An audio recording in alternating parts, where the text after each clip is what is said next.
با اشتباه شاشلیک خوری شاشلیک جدید خواهم وقتی وقتی ایستگاه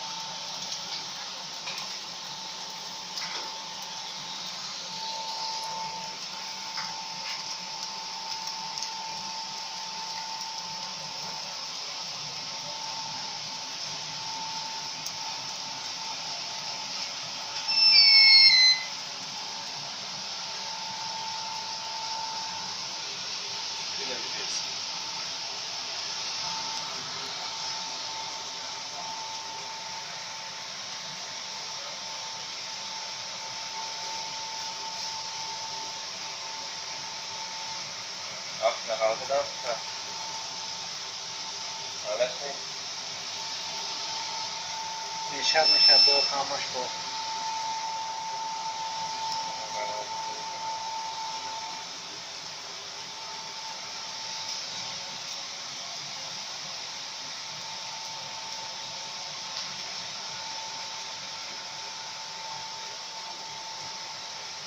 یک خنزن دکتر جوان دستتان درد نبیند. سلامت باشید دکتر رئیس.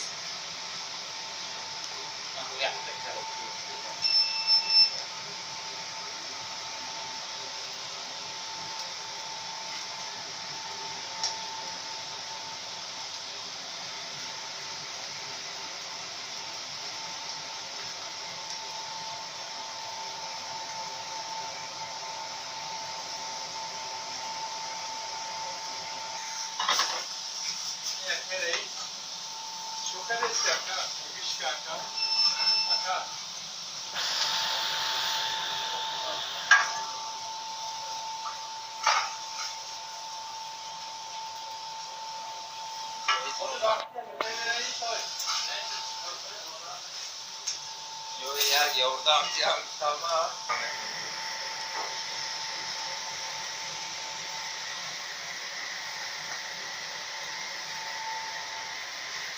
Jag lyssnar på det.